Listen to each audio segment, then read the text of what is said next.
Le texte que nous allons étudier est l'acte 5, scène 4 de la pièce L'école des femmes de Molière. Molière est né en 1622, il est mort en 1673 et c'est un maître de la comédie classique. Dans cette pièce, il aborde la question d'un homme mortellement jaloux qui décide de faire élever à la campagne une jeune fille, Agnès, pour qu'elle soit, alors qu'il rêve de l'épouser, innocente et ignorante lorsqu'elle arrivera à la date fatidique.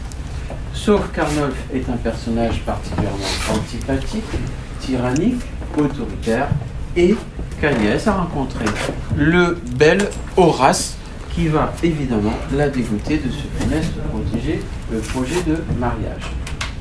Dans cet extrait donc, Arnolphe a surpris l'idylle d'Horace et d'Agnès et prétend faire valoir les droits qu'il aurait. Agnès va lui opposer l'amour d'Horace comme bouclier à ses projets.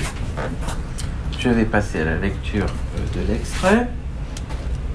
Il est vrai, j'ai sujet d'en être réjoui. Vous ne m'aimez donc pas à ce compte? Vous? Oui. Hélas non. Comment non? Voulez-vous que je mente? Pourquoi ne m'aimez pas, madame l'impudente? Mon Dieu, ce n'est pas moi que vous devez blâmer. Que ne vous êtes-vous comme lui fait aimer? Je ne vous en ai pas empêché, je pense. Je m'y suis efforcé de toute ma puissance. Et les soins que j'ai pris, je les ai perdus tous. Vraiment, il n'en sait donc là-dessus plus que vous. Car à se faire aimer, il n'a point eu de peine. Voyez comme raisonne et répond la vilaine. Peste, une précieuse en dirait-elle plus. Ah, je l'ai mal connu, ou ma foi là-dessus. Une fois c'est plus que le plus habile homme. Puisqu'en raisonnement votre esprit se consomme, la belle raisonneuse, est-ce qu'ainsi longtemps je vous aurais pour lui nourri à mes dépens? Dans cet extrait, donc, Arnolphe laisse éclater son dépit et tente d'opposer à Agnès une argumentation qu'elle va très simplement refuter. La soumise Agnès devient la courageuse Agnès. Il est vrai, j'ai sujet d'en être réjoui. L'antiphrase d'Arnolphe est déjà une marque d'en être réjoui, est déjà une marque de son dépit. Et dans cet extrait, les questions rhétoriques vont se multiplier. Vous ne m'aimez donc pas à ce compte? On notera la forme négative qui est déjà un aveu d'impuissance. Vous, Agnès demande confirmation tant la chose lui paraît incongrue. Oui, hélas, non. On a une opposition entre ces deux adverbes très simples de sens. Oui d'un côté, non de l'autre. Comment? Non. Arnolphe tente un bâton pour se faire battre par cette deuxième question rhétorique. Et Agnès lui répond par une troisième question rhétorique. Voulez-vous que je mente? Arnolphe, prise à son propre piège, celui de l'honnêteté et de l'innocence d'Agnès. Pourquoi ne m'aimez pas, madame l'impudente? Ici, l'aspect comique de la scène et du dépit d'Arnolphe est souligné par le fait que l'insulte impudente vient compléter la forme négative « ne m'aimez pas ». Mon Dieu, ce n'est pas moi que vous devez blâmer, que ne vous êtes-vous comme lui fait aimer? Question rhétorique, ici très cruelle pour Arnolphe, qui a l'assentiment du public, ce troisième homme qui est content de voir cette déchéance des funestes projets d'Arnolphe.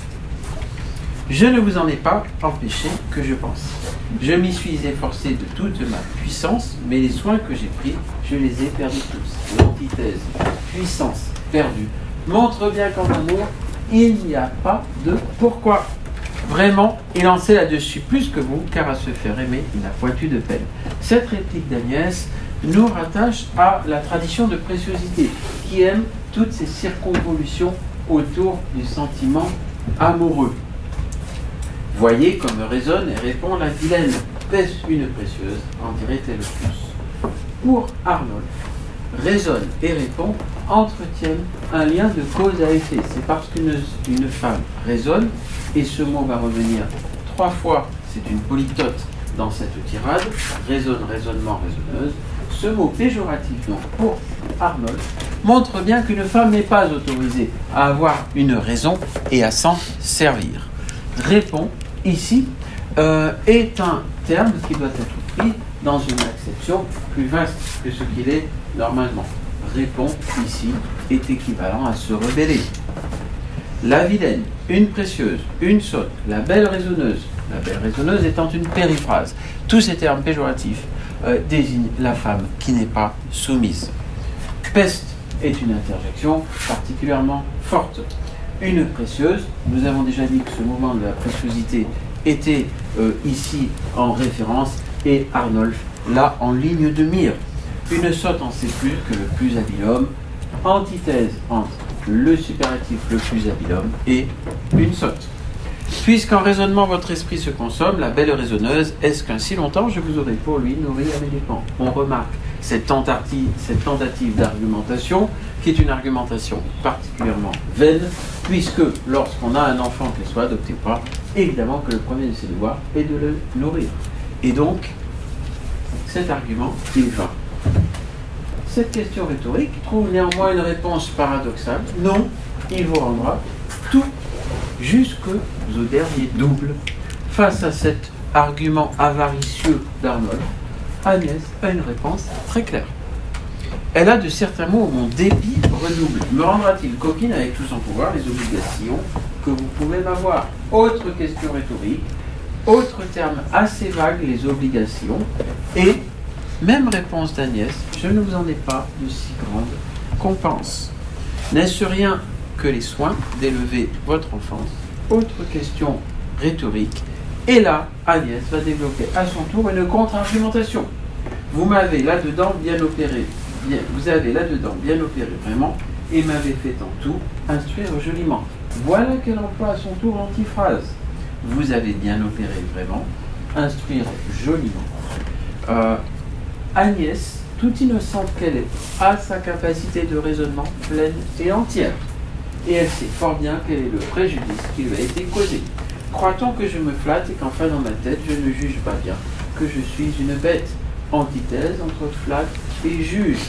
Et j'en ai honte. Moi-même j'en ai honte dans l'âge où je suis. Je ne veux plus passer pour sotte si je puis. L'argumentation d'Agnès ici est parfaitement claire. Elle ne doit rien à Arnolphe puisqu'il ne l'a pas éduquée correctement, c'est-à-dire instruite. Molière a pleinement conscience d'un fait de société qui est que les femmes aspirent à l'instruction. Vous fuyez l'ignorance et vous voulez, quoi qu'il en coûte, apprendre du Blondin quelque chose, sans doute. Le quelque chose d'Arnolphe a ici un sous-entendu très grivois. Et ce sous-entendu est parfaitement ignoré par Agnès. C'est de lui que je sais ce que je puis savoir, et beaucoup plus qu'à vous, je pense lui dévoile. On note l'antithèse entre lui et vous, c'est la différence entre l'amour et le non-amour, et cette différence condamne ici Arnolphe. Face à cette détermination d'Agnès, nous avons choisi de garder la dernière tirade d'Arnolphe qui montre un vrai danger. Je ne sais qui me tient qu'avec une gourmade ma main de ce discours ne venge la bravade. J'enrage quand je vois sa piquante froideur, et quelques coups de poing satisferaient mon cœur. Cette dernière tirade d'Arnolphe est particulièrement inquiétante. Le voici à manipuler un champ lexical de la vraie violence. Gourmade, main, venge, bravade, piquante, froideur, coup de poing. Cette tentation d'Arnolphe, c'est la tentation qu'ont les hommes violents, voire féminicides. Et là, on n'est plus tout à fait dans la comédie. Molière a fort bien senti qu'il n'est pas une question d'époque sur la violence faite aux femmes. Personne au XVIIe siècle ne suit Arnolphe dans cette extrémité. Au XVIIe siècle, comme de nos jours, Arnolphe passe ici pour un personnage sinistre et potentiellement violent. Il n'a eu que ce qu'il méritait, et son débit dans cette dernière réplique montre qu'il y a aussi danger réel pour Agnès. J'enrage, c'est une hyperbole. Quelques coups de poing, c'est une entorse absolue à toutes les règles, qu'elles soient médiévales, classiques ou modernes, à la galanterie et au respect de la femme. En conclusion, nous pouvons donc dire que cette scène ressemble assez à un règlement de compte, et que, comme dans tous les règlements de compte, l'un l'emporte sur l'autre. Ce qui en fait une scène comique, c'est que c'est Agnès qui triomphe, car Agnès a derrière elle l'amour d'Horace et la foule du public.